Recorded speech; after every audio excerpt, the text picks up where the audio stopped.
Alright, this is part 3, part 4. One of them thing is part 4. But yeah, I went ahead and get off all these bolts that are connected to the engine. That way I could get a engine pull out to there. So I did all of that off of camera. I probably got like one bolt I probably got to take off to fully get a front mount off. The bracket that go on the engine mount. But yeah, this way I get so far going. See, you get the chain, the hoist. Chain already hook up. I put it there and I just put your extra support. So this ain't gonna break because it's connected down there. So I normally don't connect it here because that's a weak point in the head. But I connect it down here. But if I lift it, the engine goes sideways. So this side just keeping it straight. So with this K series, I had to find mounting areas. I don't want to do it here because this is a weak point.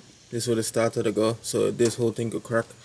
So all the rest bolts and I need come off. I just get this one here holding the engine in, just in case something happen. So when I get the engine secured, this bolt yeah, I might gotta take out this one yeah to get this bracket off. These are loose already, but I didn't get to loose that one because the ratchet didn't fit. So I might try and get them on loose. But after that, this whole thing could come out. So yeah, there we go.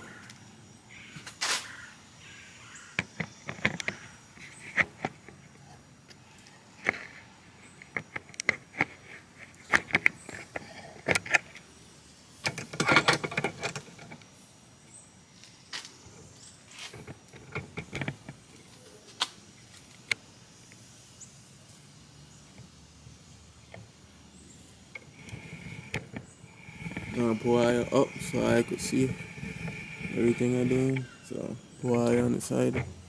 Right there. So here we go.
do this here to pop the trunk. You just take a little battery, press the button, and the trunk open.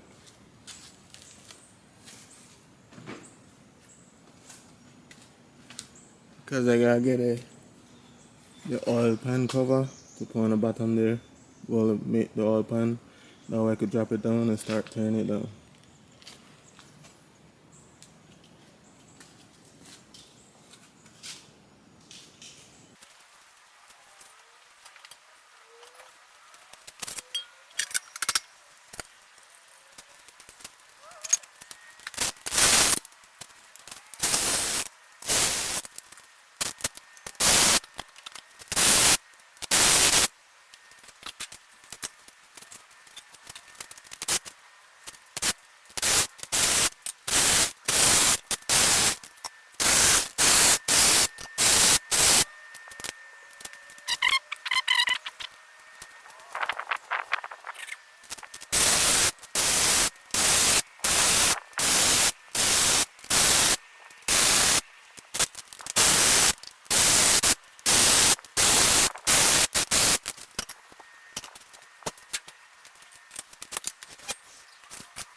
Alright, Tayo. This gonna be it for this video. Yeah, I get the engine out. I see how the condition of the engine look pretty clean. So this engine got a whole refreshing up. So next video gonna be me tearing it down and showing how the damaged areas in the camshaft and the rocker arms. Probably the needle bearings fail, and then I might take off the engine for my GMC and the engine stand and put this on. Or maybe if I could get a head off, I could flip it upside down and then I could get disassembled on the ground, so that way I don't have to take that off, because I'm trying to finish the truck first, so I don't want to take off that engine. So I'm still waiting on the camshaft and stuff. So yeah, thank you guys for watching. This part is the engine removal. I take out the front cover so I could see how it look and stuff. So let me show you a little bit before I go. See, this is how it look. Engine had good oil change. It don't look too bad. Again, new timing chain. I mean, this I look good, but normally when I do engines, I don't reuse it. But in some cases, this one look pretty clean that it could be reused again, because you know these rubbers, if it ain't flexible like how this one to move, then yeah, that means they kind of hard. So yeah, if anything, I might do a new timing kit. We will see how this look. I have all the paperwork with the service that the previous owner did. They gave me a whole box with all the previous maintenance. So if they did a timing kit, I might just do it for the heck of it, just to, you know, that I know in my head that everything new. So yeah, I'll keep eye updated. Yeah, next video gonna be me tearing it down. So taking out the timing chain, all of that. So yeah, thank you guys for watching.